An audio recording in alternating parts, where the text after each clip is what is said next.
Hello and welcome back to another episode of For Azeroth. I am one of your hosts, Manny, aka the True Villain Manny, and I am joined by the other two parts of the Triumvirate. First, coming all the way from Oklahoma, we have Lex Rance. Hello, Lex. How are you? Hello, Manny. Happy Housing Week. Happy Housing Week. Happy Housing Week. I guess, how has the World of Warcraft been treating you without going too deep into housing? Because we will be discussing that. Without going too deep into housing, it's going really well. My dumb idiot self was under the impression, I heard everyone talk about like gathering lumber to do housing stuff. And I was like, oh, that's so fun. I should also gather lumber to do what I'm sure is going to be housing specific crafting based in a different housing crafting system. And so I spent like an hour and a half flying around gathering lumber, and then I learned that it's only through other crafting things. And requires a lot of other little things you need to pop in as well. But so I have a lot of lumber now.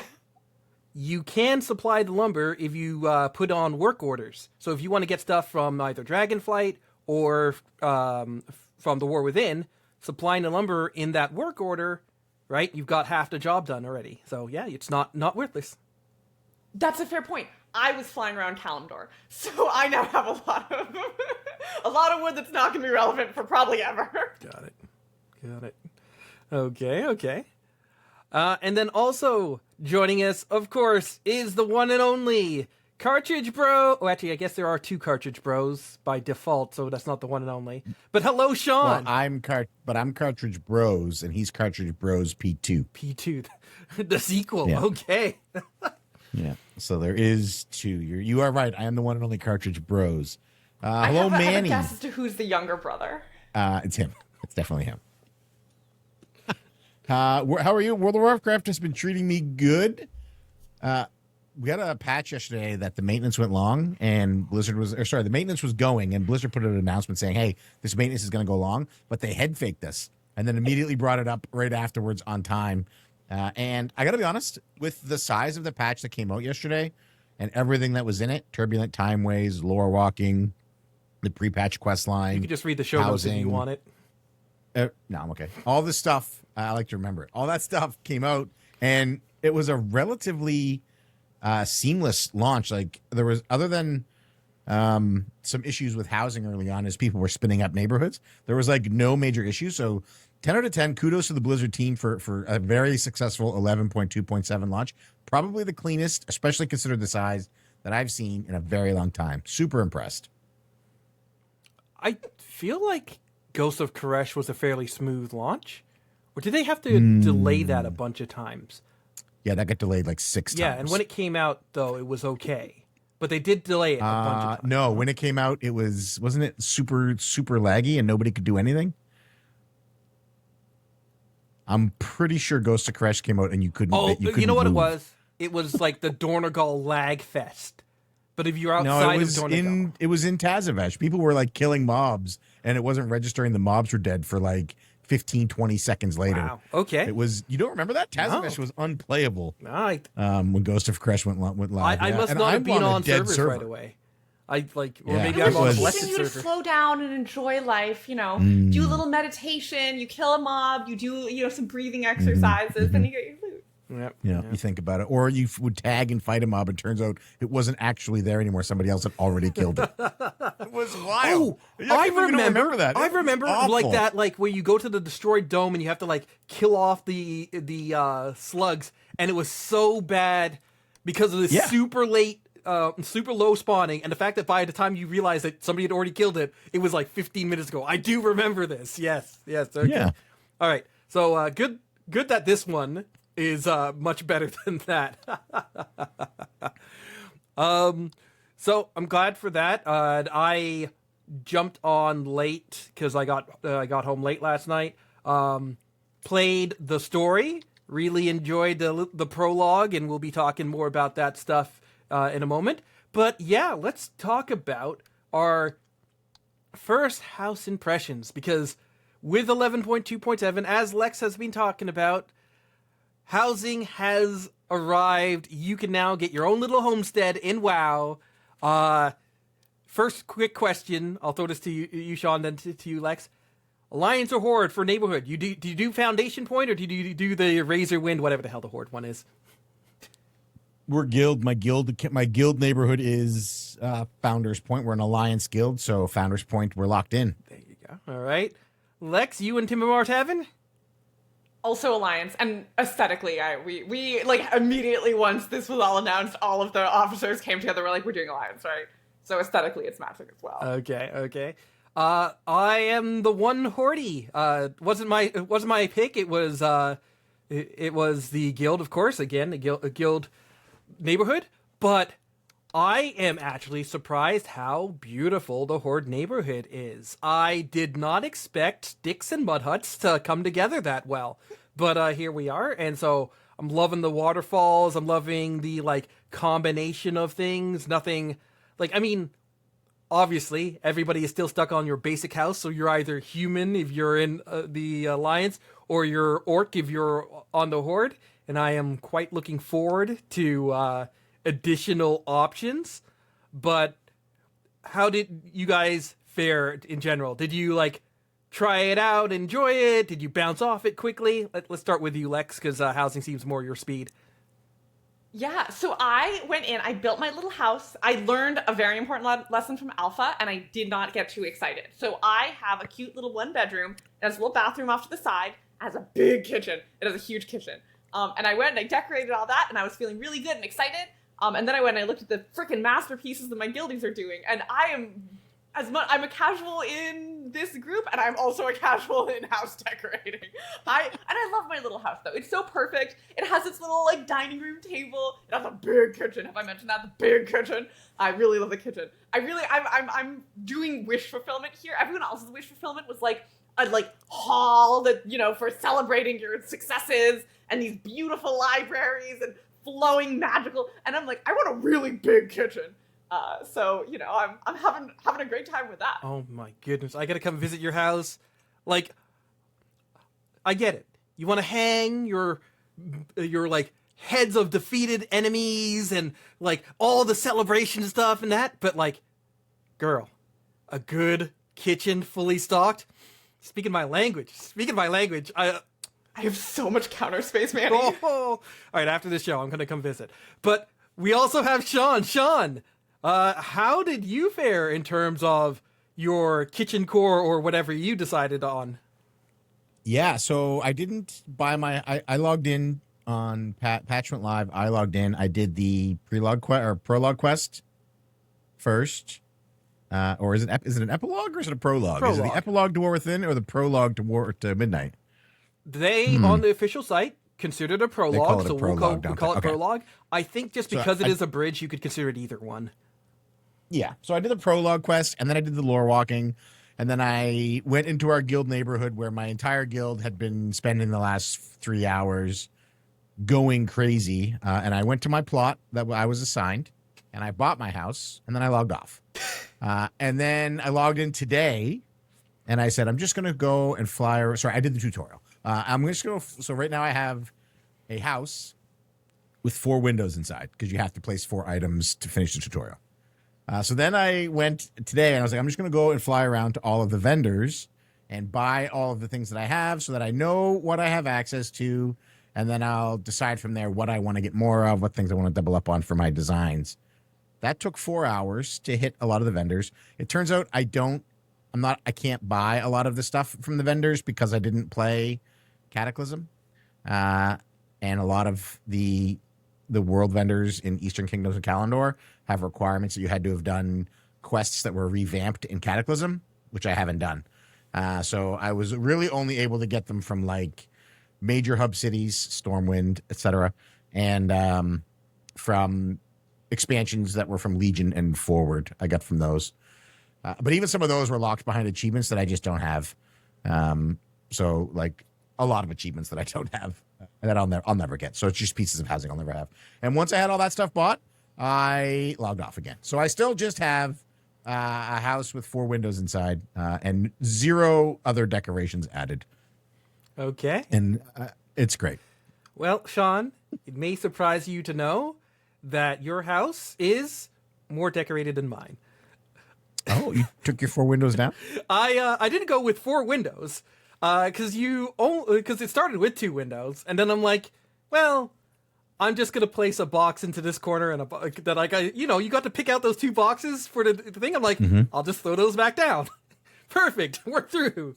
Then my friend visited me that I had not talked to in a little bit, which was great. That you can like go to your Battle.net's friends list, right click, and be like, go visit their home, and then boom, you're right there. So I got a message from my friend being like, hey, let me in, your door's locked, you idiot. And so I got a impromptu tutorial about how to set the permissions from my friend. And so he saw it, he was like, oh wow, there really is nothing in here. And I'm telling you guys, there's nothing in there. There's boxes. There's 2 boxes. Yes, there was 2 boxes. I've picked those up since. And I didn't do the world tour like Sean. I did go to the center of town so I could talk to the last architect and do his little riddle, which I was like, oh, it's a haiku. That's cool, and so forth. I should do that again today. But yeah, after my friend like scoffed at my poorly done place that didn't even have that sofa or mattress in the corner or anything, we went to his place, and it's much more immaculate and wonderful.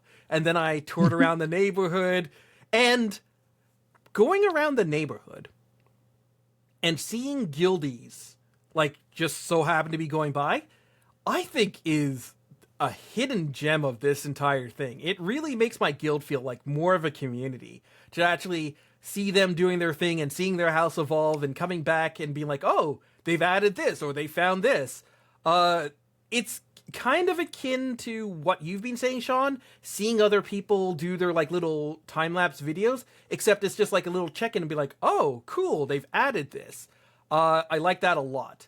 So in terms of community, even if I don't like actively push a lot of effort into my house, which might change after I deal with this kitchen inspiration, I'm glad it's in the game for all of the reasons that everybody else enjoys it, especially since on the trailer there is a spot where people were getting married.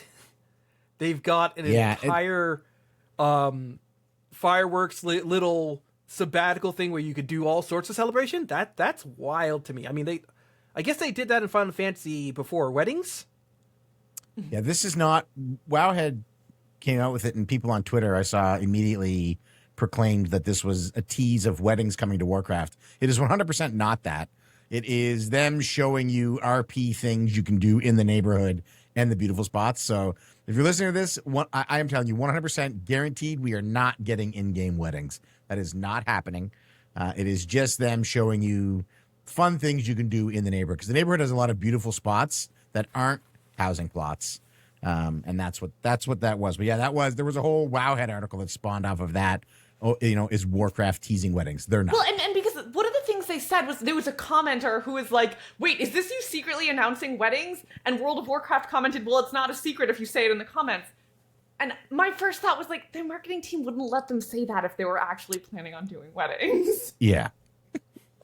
Yeah, it's not. To be fair, they did an April Fool's Day joke that then turned out to be our next expansion because everyone liked it enough. So if we like it enough, it's possible that they'll be like, actually, we are doing weddings. But I do not believe that right now anyone has a plan in World of Warcraft to do weddings. I mean, the only thing they really would need to add is, I guess, a toy where you open up the wedding ring or some sort of remote for that. But like what would it do? Like, there's no last name, so you don't get the same last name. Mm-hmm. You're not gonna like what just the for the ability RP to teleport community, to just your... so they can do the emotion, go through the motions and be like, oh wow, So and adding that toy, yeah, but they're like the weddings themselves being implemented as like a game feature. Oh no, that's not gonna. That's not. No. I was thinking that. I was just like enabling the RP of. I understand. Of like actually being able to do the motion, open up the little box, right, and that sort of stuff. They've added in Lean recently, so that doesn't seem that far fetched to do something like that. Even if it's just a present sort of thing where you like have your arms outstretched and like a little item shows up there, that would be, I guess, more multifunctional. But anyways, I do like celebration spaces. I loved back in Mist of Pandaria, they had the turtle celebration that you could go to on like I think it was like Sunday evenings or something, if you could catch that, and it did like a little thing. If they add in similar stuff with the, I don't know, what's something they don't really make use of, the micro holidays. Have that in like reflected in neighborhoods would be very cool to like add in events around town. But yeah, there is of course the trailer, and there is an interview with the dev Jay Wang and Garth DeAngelis that was done by Wowkia, where they're talking about like what's next for housing. So as they've been saying, this is just the early access. Once we get... There was another one done with Tellius and Nevitel as well. Yes. They interviewed 2 different people. Jesse, the guy that is on Twitter. Jesse, like the head housing guy. Jesse and one of the UX people, one of the UI people from the dev team as well. I can't remember her name. Okay. So lots of interviews came out. Or at least 2 interviews came out that day, which is nice. And there was another one that was written in Screen Rant, I think. Yes. That had a 20-minute build at the end. 20-minute time-lapse build. And there's a cart, Manny. You didn't talk about the cart. There's a little wagon that walks around the community. So if you're getting into your community, you just moved into a neighborhood, you can ride this wagon and it takes you on a tour around everybody's housing plots. So you can like just spend a little bit of time vibing. I love the neighborhood. I will say, as a Horde player in an Alliance neighborhood, kind of racist. Like, I don't think I need every single person to comment on the fact, like, oh, well, I guess everyone has to be welcome here. And then, like, half of them throw out little comments, like, make sure you don't make trouble in this neighborhood. Like, okay, my man, all right, my bad. I'll go back to my damn house. So that's, the black and red tabard fits, Lex. Wait. Which race are you on? Should be Blood Elf. Blood Elf. Yeah. Got it. Right, because that's the only thing that can be Demon Hunter on the Horde. Right? Yeah. Makes sense. I'm catching up now. Okay. That's kind of cool at first, but feels like it'd get real tiresome real quick. I know this just from standing in the town for like a couple minutes, like doing some stuff and trying to figure things out. The text lines are really fun the first time you see them, and then like within a minute, somebody has walked by you 10 times within like literally 60 seconds, and every single time they've said, this feels like a place where I can finally let go of the trauma of the war. Can you? Like, all right, dude, like moving on. Like, can we say anything I don't think else? you're letting go as effectively as you think. Yeah. I low-key hope you log in one day and someone has vandalized your house. Just eggs and robo-hens all over. That's right. Oh, man. Oh, my goodness. Okay. That's funny. But yeah, any plans to like build more now that you've seen what other people can do, Lex? I think for my main house in the guild, I'm going to purposely kind of keep it small because I know myself, and I know that if I were to take on a much more like ambitious project, what's going to happen is I'm going to get halfway through it and I'm going to get really frustrated and be like, I'm going to go do this later. This is why my bathroom right now has patches like that have not been painted over, because there's just a few more steps that I need to do. And the amount I'd have to do to get it all done is just annoying me. And so it's going to take me a bit of time to like build up that mental resource. And in a video game, that's simply never going to happen, and I'm simply never going to go into my house again. Whereas in my cute little 1-bedroom, I can put it to a point where I'm excited about things, and so now I can be like, oh, I have a really cute kitchen. I want to go focus on decor items that are going to like really spice up my kitchen, but I don't feel like I have to build an entire library. I am thinking, because you get 2 houses, right? You get your Alliance and your Horde house. Yeah. So I might just get a Horde house in a public neighborhood kind of just to play with, and that I might do a little bit more like, I'd like to, like, I don't know, like a very specific hall style or something, and see whether I want to go specific fun little ways, but without the pressure of, like, this is the house that my guildies come visit. Okay. Sean, now that you've bought all this stuff, is there a point in the future where you feel like you'll make the time to, like, actually decorate? Did you not hear? Manny, I'm done. I have 4 windows.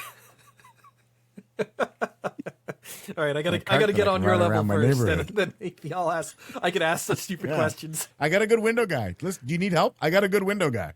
I saw a tutorial for like custom windows, and I was just like, nah, No, doesn't mine fit are the theme. mine are basic ass windows. Mine are super basic windows, yeah.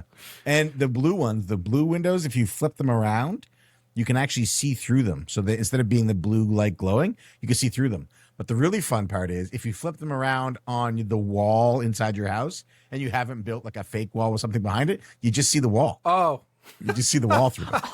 okay. So you have to So I guess what I have build a fake is wall, and then 4 like frames. behind it, do like some sort of scenery.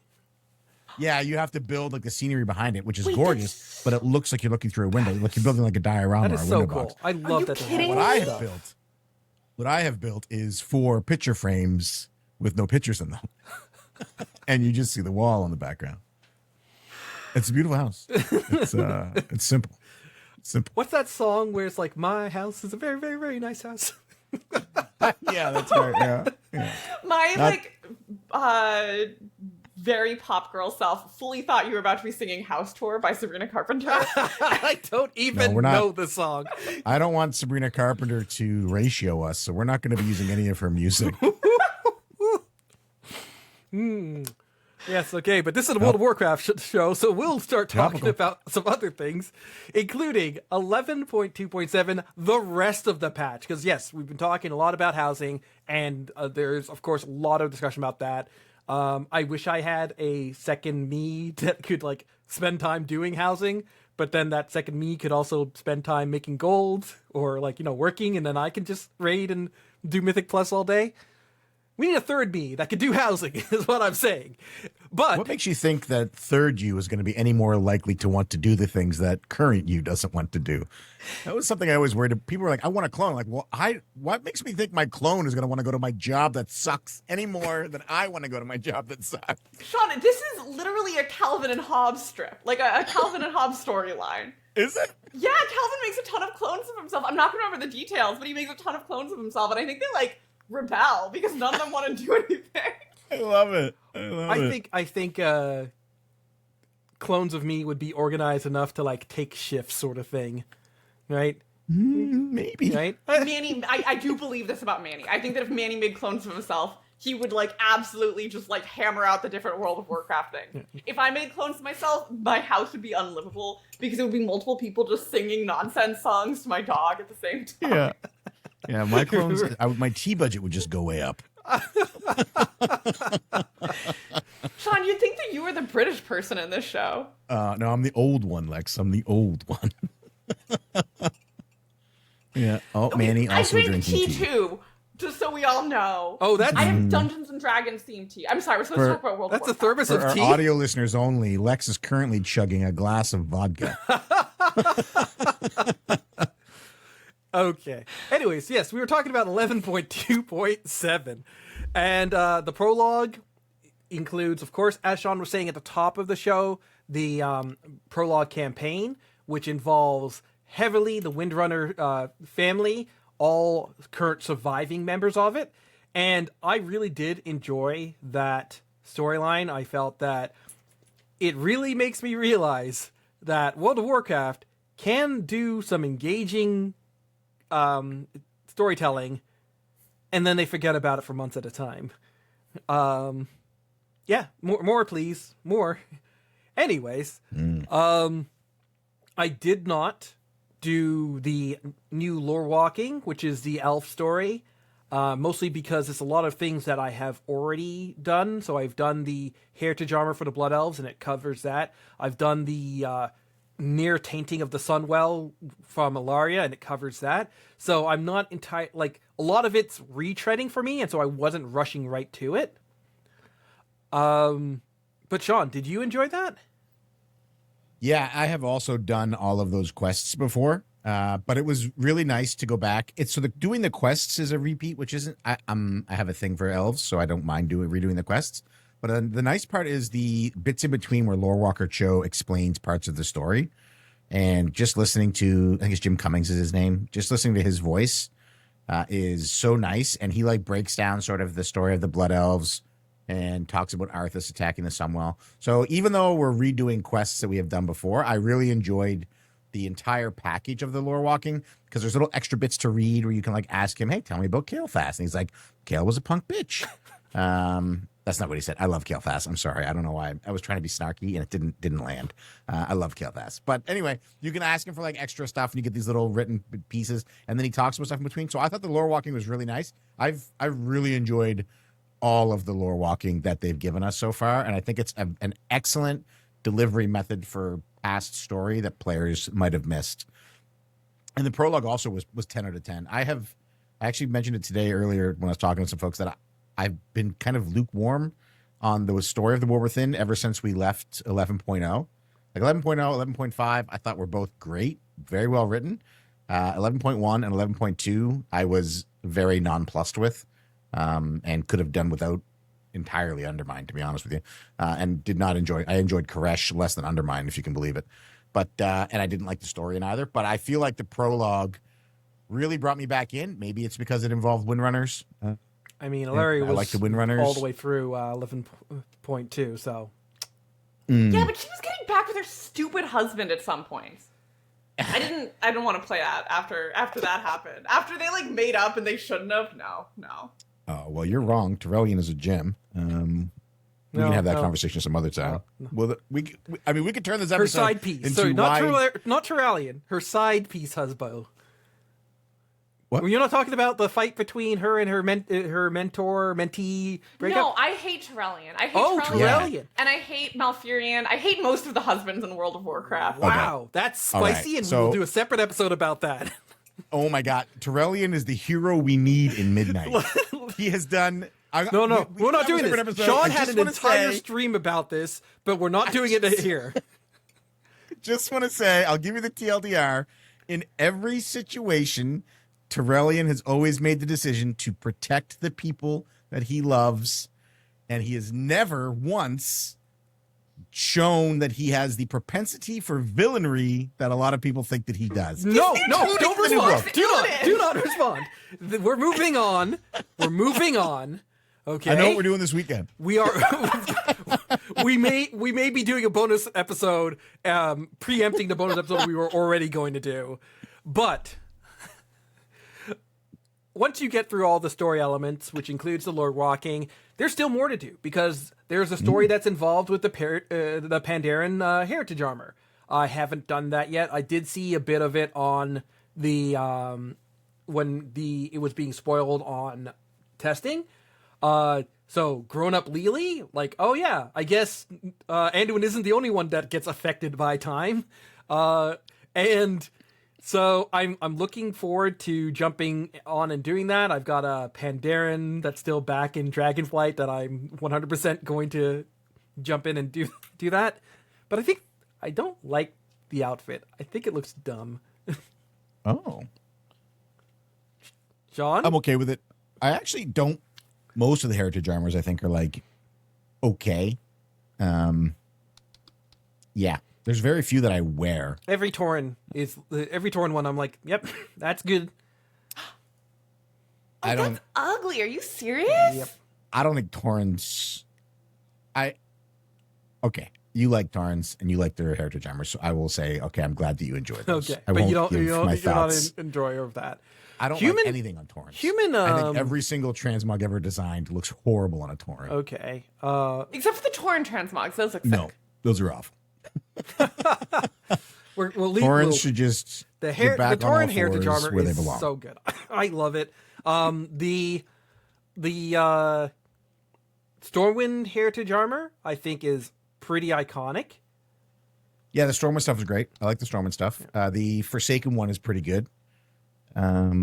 I'm ambivalent about that one. I don't think it's horrible. I just don't. It doesn't inspire me. It's very It very much looks like you're a warrior, though. Like it doesn't give much room for like casters or rogues and stuff.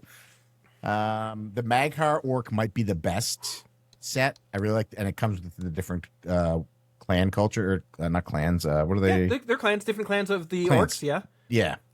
It comes with their different colors. So I really like that one. And then I think that's about it. I actually low-key hate the Void Elf one. I don't think it's good at all. I think the Blood Elf one is. I cannot possibly disagree with you more. Wow. Blood Elf one is beasy. The Void Elf is sick. We're gonna have to do a ranking later on. But yes, Pandaren Heritage Armor, that allows for the last one that was missing. I'm glad for that. I guess the next thing we'll get is maybe weapons or decor based on Heritage quests. Who knows? Drakthir don't have Heritage Armor. Drakthir don't have any Heritage Armor. There's There no aren't even a way. race. I'm not even going to bother with that. They are so half baked. They don't count. They just don't count. I want you guys to know that Manny uses the term scaly in our private chat a lot. I do not. I have nothing but love for our Just said they don't Sathric count friends as in Voldoon. You guys are amazing. Scaly is a pejorative, and we should not use it. Anyways, That's hilarious. starting this week through till February 9th, we have the time walking. That's the turbulent time ways, which means that there are more new mounts that have been added.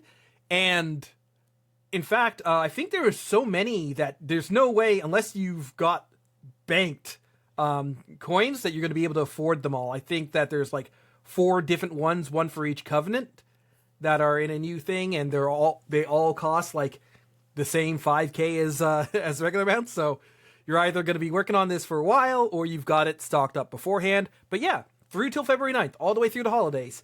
Do your time walking, get that done. That can help gearing if for some reason you've got a character that is not doing Legion. Like, that doesn't make sense to me, because this is offering heroic gear instead of the normal champion gear. So One piece a week. yeah, I said help. I didn't say it was going to be a fantastic way. I said help.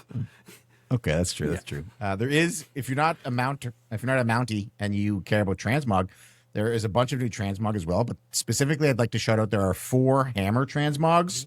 It's really 2. One is one-hander, one is two-hander, and then 2 different colors each.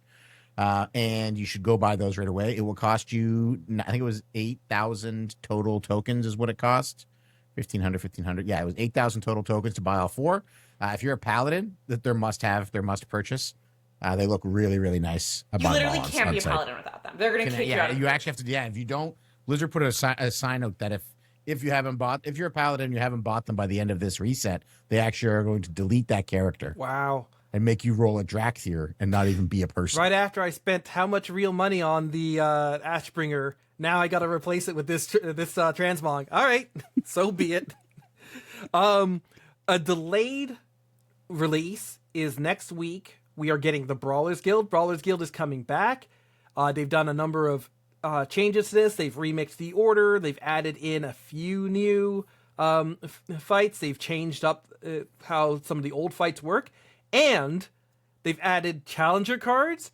For those of you who hated waiting for the exact fight to show up that you wanted, now you can use this challenger card and it will get you into the right fight so you don't have to wait around as much, which is very important because of how much stuff we just went through. I don't have the time to wait around in Brawlers Guild like I used to. It is just sort of go, go, go. And then, yeah, that is about it for 11.2.7. There's, of course, like a number of smaller changes in there. Dragon riding that you talked about last week, Sean, has been revised in there. So do check out those patch notes for that. Anything else that you guys are excited about with this patch, or do you feel like this is going to carry you through the holiday season? I'm already done. I mean, I guess I have to do the Pandaren Heritage Armor quest, but I can't do that until I transfer my Remix Panda out of Remix, which will happen when I finish buying all the things in Remix, which I'm pretty close to. So other than that, I'll do the Brawlers Guild when it comes out next week, but that'll be a one-day thing for me, and I'll have hopefully all of the stuff I need from that. I've done the questing, and like I super want to stress, I love housing for other people, but I know that it's just functionally not something that my brain is going to let me do the way that everybody else is doing it and loving it. So when I say my house has 4 windows and that's it, it is not a reflection on housing. The housing feature has launched. It feels so fleshed out and so full and so great, and it's brought so much joy to everyone, including me, but I'm done. Like, my house is done. Yeah. Okay. Well, what about you, Lex? Or is your time going to be spent in housing? Are you happy for the the holidays to get that done? Probably mostly gonna be housing. I have done nothing else in 11.2.7. One reason I've been quiet during this entire segment, like not a thing. I've been housing mode. I logged in the second that houses went. I literally I was running into when I learned that the servers were up. I was running in with my plate of pasta to eat my dinner in front of my computer, and everything has just been housing. But I do want to get into some of the at least I want to play the prologue. So definitely going to this for me. I think is gonna be a perfect amount of content. And most will be housing. All right. Well, with that said, Sean, do you want to thank our patrons and listeners? Yeah, I'd love to. I want to give a special thanks to all of our listeners, all of our patrons. Manny usually writes the name of our latest page. I'm just going to give a little look behind the door. So Manny does show notes for us, and this patron section is always scripted, and I almost never follow the script. This time, so whenever we get a new patron, Manny says special thanks to, and then the new patron's name goes there. Manny doesn't want to delete the template that we have, so this template just says special thanks to asterisk, asterisk, asterisk. And I wasn't sure if that was somebody's name that I was supposed to say, or if that was my cue to say, hey, we didn't get a new patron this week. Please skip over this. So I think it was your cue to say the worst swear you can think of, so that Manny has to bleep it out. Special thanks to. So in the future, listeners, to prevent this happening again and my brain from freezing mid thank you, please, if one of you guys could just organize, if all of you could organize, and then once a week a new person come to the Patreon, just even the free tier is enough so that we don't have these asterisks. But while you're doing that, I want to give a special thanks to all of our patrons and all of our listeners. For Azeroth will always be free, but if you do enjoy the content we produce, please consider joining the Patreon in whatever format you like, however works for you. And alternatively, if you like the show enough to give us a review on your podcast listening platform of choice, a 5-star review goes a long way to getting the show into more ears, and more Faz in more people is a good thing. Okay. With that said, yeah, it looks like people are seeing red, or maybe not seeing red anymore, because combat add-ons are still allowed to provide some level of competitive advantage, because of a workaround that the add-on the add-on community found. And then Blizzard decided to say, you know what? Screw it. It's okay. You guys do it. But they didn't make any announcement that they were going to bake this into the default, which creates a schism in functionality. So, to talk about this, Platinator, which is an add-on that changes your name bars, realized that based on some conditional information, they could highlight different enemies that were bosses, lieutenants, casters, melee, or minor enemies based on these attributes. And this is something, of course, Sean has been asking for many, many weeks, and so he is very, very happy. This is something that I had said in past weeks. Well, this definitely feels like something that Blizzard would not allow based on their philosophy, and somehow we've gotten to this point, which irritates me because they're not sticking to their philosophy, and I think that if they're going to allow this, they just need to bake it into the default UI so that they don't get into a similar situation, which was the entire reason behind the add-on Armageddon, the add-on de-escalation, whatever it is. Now, there are some caveats on this, because one of the conditional things is that the mob has to be casting something that can be interrupted.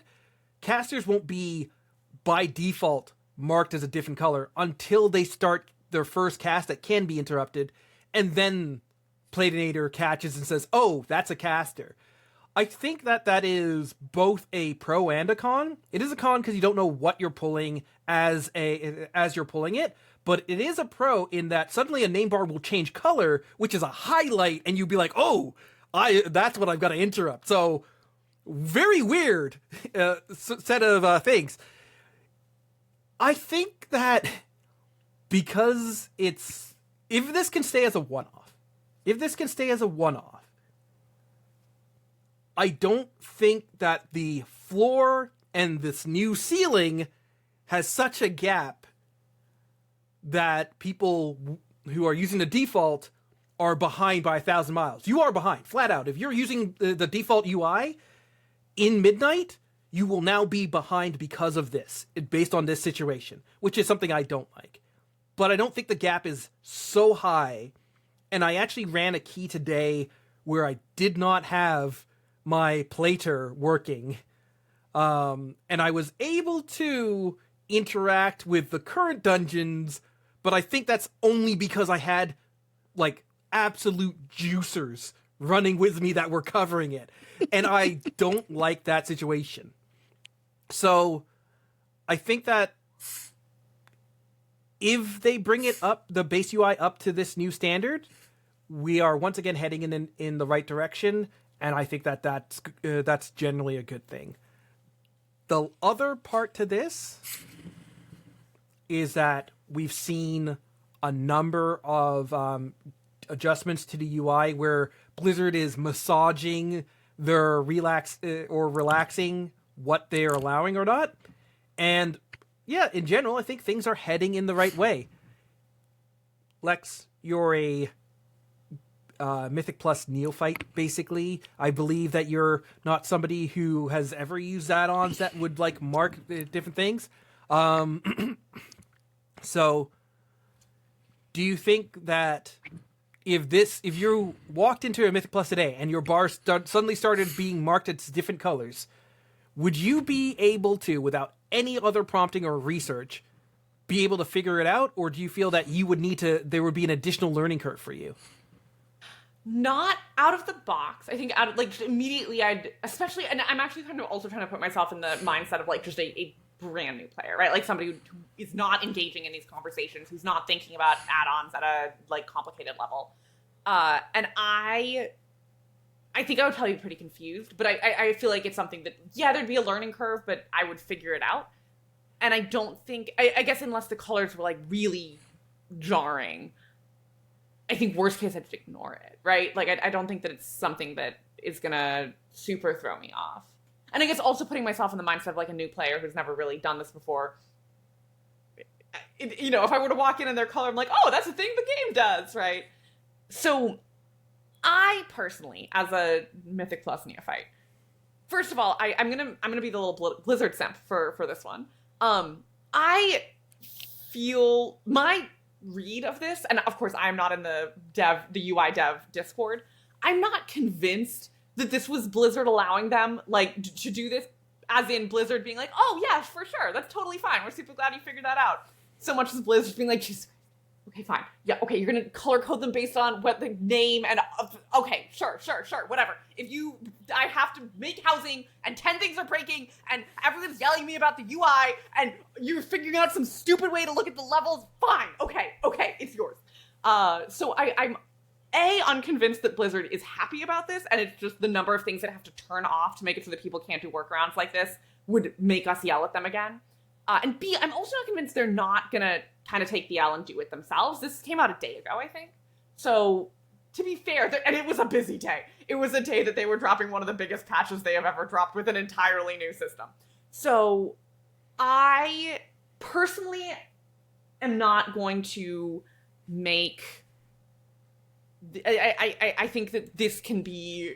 Like, I would guess that right now Blizzard's just kind of, like, putting a pin in this, and they're going to figure out what they want to do next later on. But I think at a low level, I don't think this would be game breaking, or, like, I can't imagine a world where everyone's like, oh, well, I guess this means we have to all log in and download Platinator to make... You said the name 5 times. We know that I can't. That's okay. I'm terrible with even though names. It was Platinator that started this, because, well, 1, it's going to be popularized. 2, all the other UI authors or add-on authors, they're going to bake this in. This is going to come in like Playtor. This is going to be in, like, whatever version of Elv UI takes over after this. Like, this will become kind of a new default for anything that touches nameplates. That's fair. And I think what we are learning from this, and probably the takeaway that Blizzard probably you should have thought of before they did this whole thing, is of course they're just going to be in a new arms race. Right? Like, of course it's going to be another, like, well, these are the functionality that we wanted to take. Like, I'm sure that somebody's going to figure out some workaround for how they can identify at what time certain spells are going to come out so they can yell frontal. Right? Like, I'm sure that things are going to start getting worked on. And already exists. Really? Yeah, the reminder system as it exists now, fully functional, out of the box. I can go in, and the way you set MRT notes, I can go in and set a personal reminder note that will tell me what to do in every situation. It won't trigger off of boss abilities, but the boss abilities are all on timers. Yeah. So it's already done. It's just going to be more work for people. Right. So ultimately what we're doing is we're just making a new arms race. And I understand why this is frustrating for Blizzard, and they want us to just not do certain things so they can write the game they want to write. And I think this is just going to be the next, however many years where things are going to pop up, and they're either going to squash them or they're going to say, like, throw up their hands and be like, okay, fine, you can know who casters are. Okay. And then Sean, on your end, I'm assuming it's smiles and happiness and rainbows and gummy drops. Yeah, I'm thrilled. I think this is great. But I don't think it's great because I want some competitive advantage that I don't think players should have. I think this should be base functionality. I think all of the enemies, you should be able to tell at a glance what they are. They are obviously either struggling to change their naming conventions or have given up trying to change their naming conventions, because we've seen no change on that in multiple weeks on the beta. And you need to be able to know at a moment's glance what mobs are the most important, right? You can't rely on which one is the biggest model in the pack, because that doesn't always work that way. And so I think it's a functionality that needs to exist. I was crying for it before. When they told us we weren't getting it, I was very sad. But now that we have it and they've essentially said, okay, you have it, I think it's great. I do think they should build it in functionally in the game. If they don't, you're just like I would say today, you're doing yourself a disservice if you're using base Blizzard nameplates. I would say going into midnight, you're doing yourself a disservice if you're using base Blizzard nameplates, if you don't have this. Even if you're only doing 2s, 3s, and 4s, if you can make your life easier, make your life easier. Don't, you know what I mean? Like, I see people who die on this hill in retail now of like, I'm not installing a weak orb pack because I don't need it. Like, well, why not make your life easier? I don't understand. You intentionally, like, I don't know. Anyway, so I think it's good. I was really, really close to being snarky and saying, I can't wait to find out what else we're going to get back that we have now that we thought we were losing. But we already know because we have some notes from the add-on dev Discord and from the Blue Notes of stuff that's coming back. So I'm pretty excited. We spent a lot of time dooming and may have lost a listener or two because of it. And I apologize if you left because you thought we were really upset. We're really upset. But you're not hearing me apologize because you left. So here we are. Because you stayed, I'm sorry that we were upset for so long. But I really do feel like the world, if you go back and listen to episode 1 of Beta Talk from us or Alpha Talk from us, and if you listen to what we say when patch comes out in January 20th, which for everybody who's listening, like everybody who's like, oh, we have until March 2nd, don't worry, they have all kinds of time. This drops January 20th. January 20th is when all of this stuff goes live. So you lose access to all of the stuff you have now January 20th, not March 2nd. That's a whole month sooner. Month and a couple days sooner, month and 10 days sooner. Anyway, when this goes live, I think we're going to be closer to the world we're in now, especially based off patch notes from today and information in the add-on dev Discord that should be public. It shouldn't be in a hidden away, tucked away place. There should be like a blog post every week that comes out with that. Anyway, we've talked about communication, but we're getting closer and closer to the world that we're in now, which just makes me ask the question of like, why was it really just to stop weak auras? Like, yeah. I mean, anyway, computational stuff is gone. So that's good. Yeah. That's a huge plus. Yeah. The computational stuff is gone. I think that the smaller things that we're getting back are putting us at the point where we're reaching that 90% and maybe we're coming at it from the wrong way. We were really hoping that it would be like, okay, here's 100, here's 96, here's 90. Okay, I can live with that. But really, what we ended up was here's 40%, and us being like, whoa, that's 40%, guys, and then them bring it back there. Yeah. But the other part of it, of course, is the design philosophy that needs to go with this new reality that they're sculpting. And we've seen a lot of that in between our episodes. Actually, a little bit with our episodes as well. We've seen them doing things where they've changed the way dungeons are laid out. So, standardized short casting. We've seen all of the short casters being like 2.5 seconds. That's way longer to interrupt than we have seen before in some things that like shoot stuff.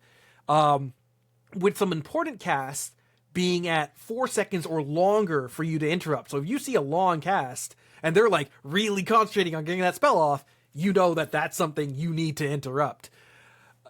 There have been videos about how this, combined with the longer interrupt period, school lock period, has now made it a lot easier to lock down a single caster with 1 or 2 people.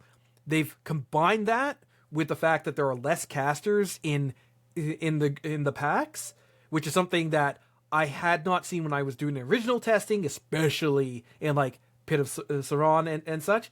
But they've now pulled back on that, and that means that with the reduced casters, with certain things now being changed, so we don't get what has been coined by the community as bolt slop, which is something casting and then casting and then casting, and the only difference between it and like an archer is that you can't interrupt the archer. That being heavily reduced in terms of not only how many there are, but also the amount of damage. In fact, like you're looking at like a 20 to 30% damage reduction.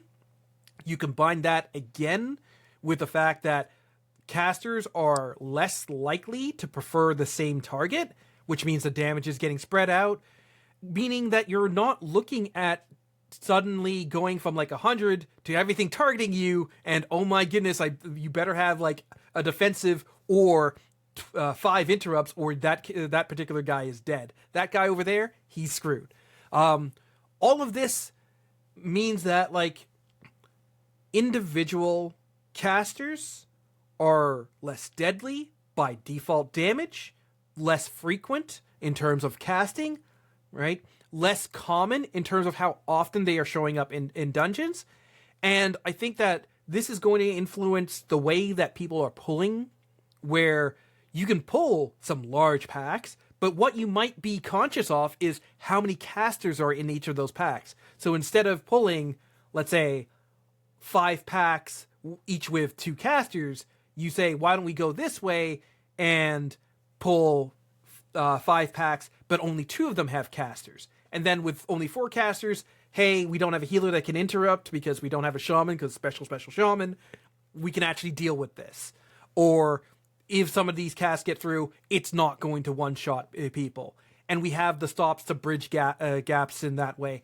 And so if they're doing it in this way, it seems a lot better for groups, especially if you have an aware tank. I think in pugs, routing is going to mean more if like interrupts can get to that like very deadly level, but even but in low levels, having some go off isn't going to be the end of the world. And of course, coordinated groups are on a different level, and that can be a separate discussion.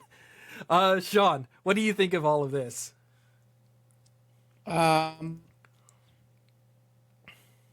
Mythic Plus is infinitely scaling content, so as I read the article and their statement of like, oh, they do this much less damage. Yeah, but as the content scales, that damage is going to scale up. So it doesn't matter if it's 30% less damage at a baseline. Eventually, it's going to get to a point when those bolts that they do cast infinitely will kill you if they're not kicked. So we'll see what it means at the top end. That's a 1.1% problem, so it's not really one for the majority of the player base. But we will see what that feels like at the top end. It's going to be feel really bad if the thing that is limiting you in keys is gray trash mobs that are killing you because their frost bolts are getting off because we don't have enough kicks. That's going to feel really bad. The reason it felt differently for you and I, Manny, is there was a hot fix. So if you played at the start of the week, it sucked. And a lot of the videos that you saw that were made at the start of the week showed how bad it was. Then there was a hot fix, and that's when this Wowhead article came out after that.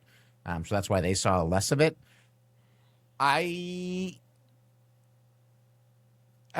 Putting more onus on the tanks and knowing what routes to pull and how many casters they can pull based on the group comp is not. I mean, I'd like for us to not just the solution just be make tanks do more every time, but that's sort of the situation we're in. The cognitive load just gets dumped on the tanks, but it's okay. We have a ton of them. The Mythic Plus is full of tanks, so that won't be a problem. There's the sass. As the non-Mythic Plus person, two things that maybe I'm not understanding. So first of all, with the it'll suck if you're limited by trash. But if there's fewer casters, wouldn't you hit the point where you're limited by bosses? Like, if right now you're not getting limited by trash and you're hitting a point where you're getting limited by bosses before the trash is limited, would you not then anticipate that you'll still hit that boss ceiling before you hit the trash ceiling? We're not limited by trash right now because we are able to stop all of those casts through AoE stops, CCs, and interrupts. Gotcha. And we're able to do that because we have access to see what everybody in our group this is at the absolute highest level. They know what everybody has. So no casts are getting through because they're all planned. We're stopping it with this ability then, at each point. But we no longer have the ability to see that. So I don't know if you have Cap Totem available. I don't know if you have Chaos Nova available. I don't know if you have Disrupt available. So it makes that planning and coordination much harder to call out mid-key. So that's where a single bolt getting through could one-shot somebody. That's where that concern comes from. Whereas now at the highest level, they are stopping all of those because they have the ability to coordinate those stops. We have lost, potentially, depending on what this note from today's Blue Notes means, potentially lost the ability to coordinate those things at a group level. And even less so in pugs. If you're not in voice comms, if you're in voice comms, you still have a chance. But if you're not in voice comms, you will be doing multiple keystone levels below what the people in voice comms are doing.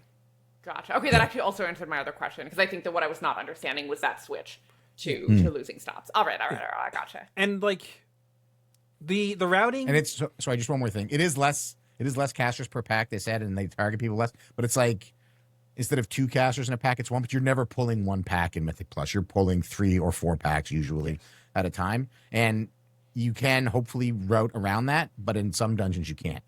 Like Pit of Sauron, there's not really a way to route around and get 4 different packs. You're basically pulling the things in order that are in order. And especially linear dungeons like Blackrock Hold, for example. We don't have that next season, but that's just an example of a linear dungeon. You're like, well, I got to pull what's here in front of me. So it's not always possible to just alternate what you take. So wait, sorry, I'm also on the Wowhead article, and so now I'm having multiple thoughts at the same time. But so one thing that Wowhead stresses is that the way that they're managing the damage should make this more in line with an archer, right? So you can let more casts get through. So I guess, and the interrupting is a benefit; it's not a requirement. It's mostly just damage. So again, on the question of why would this shift your key? Why would this then create a cap? So why would the casters create a cap in a way that general melee that you also can't interrupt wouldn't create a cap? The melee are only hitting the tank. Oh, no, fair. archers. If they replace, No, but she has melee. I did not recognize that, but yeah. For the archers, they are a massive problem. If you watch keys like Priory of the Sacred Flame, they limit severely how many archers they pull in a pack, and they will use stops to stop their casts as well from going through because they will kill people. Yeah, gotcha. So they are also a massive problem that they're using hard stops, hard and soft CC to stop. Yeah, and so Okay, not every caster is a bolt slop caster, right? Not every dungeon has a million bolt slop casters. The reduction of it should mean that you come across this issue less often. And I do think that at the highest thing where you cannot allow for a single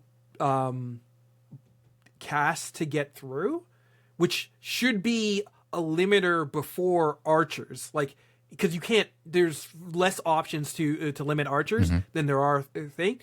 I think that is generally just a change to the meta. We've had seasons where people have pushed higher because just in general, the way defensives have worked and the way that health pulls have been, you're able to push higher. Or like you've put together the god comp and they cannot be one shot at the level of anything else, and so they get to push higher. That variance is going to be different season by season. We're just more able to pick it out this one because we can see this coming. But of course that depends on tuning as well. If like the 20 to 30% general change for this is combined with like everything hitting like wet noodles and we start hitting 30s, it's not because of this, it's because of whatever other change they made. And so like there's a lot of question in how they develop that. In general though. And I do want to be super, super, super clear. This is a net positive for everybody outside of title range. So if you're not worried about title, feel good about all of this. That Wowhead article is positive news. You will have a better time in dungeons than you may have initially thought you were going to. So that is, I want to be like super clear that is, this is designed for the vast 99.9% of the majority of players. It'll be better. Somebody has to, if somebody doesn't worry about those 0.01 title players, who's going to? The 0.01% of title players that have an outsourced They're literally voice? a minority. They are literally a minority of players. Oh, okay. Won't somebody think of the titlers? Yeah. What about those people who really love their RP in dungeons that we just don't get any RP anymore? What? Well, they they still go get to their your RP damn and house their if follower you're not dungeons. here, Manny. My God King, he used to talk. He used to pontificate. They cut him down. Look what they did to my God, boy. did he pontificate? Manny, those RP enjoyers, while they're out collecting their mounts and their follower dungeon runs, can still get their RP all they want. Yeah, but As long as- if the Just RP not in they dungeons, can't- man. We used They to can't do meet dungeons Matt. anyway, Manny. Blizzard's They're with round collectors.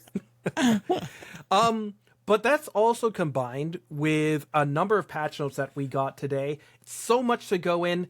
We do stress, look over these patch notes. They're massive adjustments for various classes and specs. Healers have had their throughput hit so that they can readjust numbers because they felt that they were getting too spiky. Look through these patch notes. But one thing that we did want to pull out that's in with this is that Blizzard's added in audio notifications for spellcasts. That is both for players and for NPCs. So right now, the NPC has to be your target, but when your target starts casting, you can get an alert, right? Which is definitely helpful, definitely something great. The one thing that wasn't mentioned that I immediately thought of was I would really like my focus target to give that alert. Currently, there is nothing that is documented saying that it'll work with your focus target.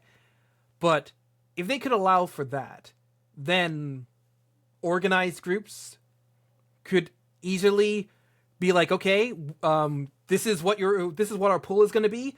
When we pull these, Lex, you're going to be interrupting Mage Caster number 1. Sean, you've got Mage Caster number 2. Manny, you're a healer. I'm sorry you don't have any interrupt. You're going to watch Mage Caster number 3 shoot a bolt right to your face. But at least we would be able to be like, okay, here's my focuses, right? And then cover that. But again, this looks like another push to like restoring some functionality into the default, which wasn't there before, and bringing us that much closer to 90%. So in general, pretty happy. Again, like we said last episode where you weren't here, Lex, right direction. It's do we get there on time? And each week things are looking better and better, and we'll be happier and happier. We would just love if they could give us a heads up on like what they feel they're unlikely to get done before the patch goes live and before we are rating, because we also got another last minute announcement, which is the entire raid date schedule for season 1 of Midnight. So Sean, What are those dates? So the Midnight Season 1, so Midnight launches on March 2nd or 3rd if you're in the EU. And then you have 2 whole weeks to just vibe it out. Level, do the zone stories, get your UI figured out, work on your house. If you need a window guide, let me know. I got a good one.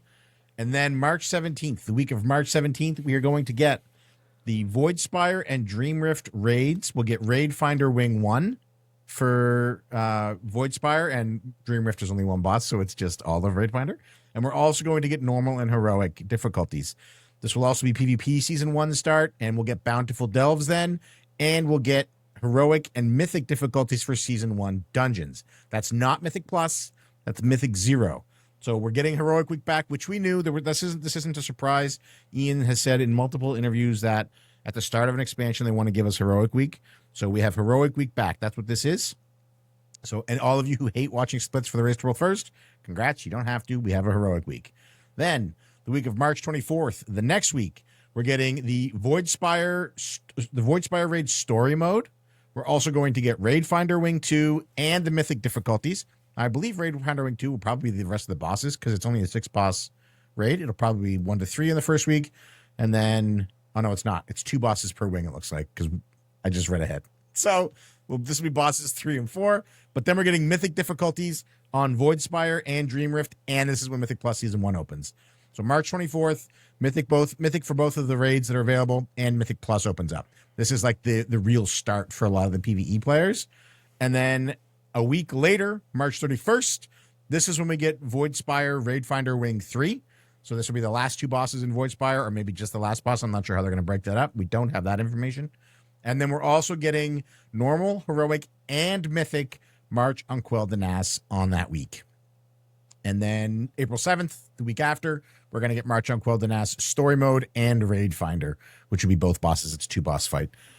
This is huge for the Race to World First because it means they can condense it into maybe 3 weeks, probably more likely 4 weeks, which is still a long time, but it's way better than it would have been. That's starting from Heroic Week up until the end of the last boss of the last raid dying, but it's still way better than the potential 5 or 6 week slog we were looking at. And this is in line with what most everybody expected. It follows along with what they did with War Within, with the 2 weeks at the beginning to just sort of exist in the world, and launching all 3 difficulties of March on Quell de Nas at the same time. Huge advantage. That's a big W. I'm really glad they're doing that. Yeah, I mean, I'm excited for like the continuing story. Like we started off this episode talking about how like, oh, we're getting back into the story. I'm excited for these fights.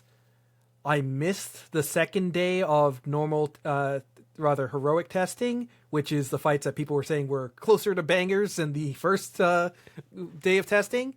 But this week we've got mythic testing all lined up. So hopefully they've like made the adjustments and they're all going to be bangers.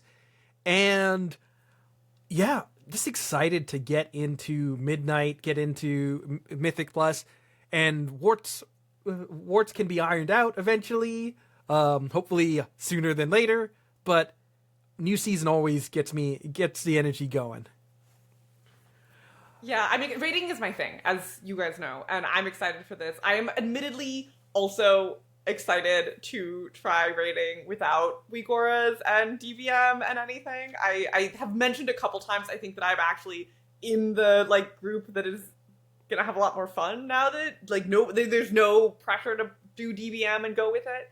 I'm really excited to try a genuine blind tier where nothing is telling us, oh, this is the frontal, oh, this is the soak, and you have to like actually figure it out on the fly.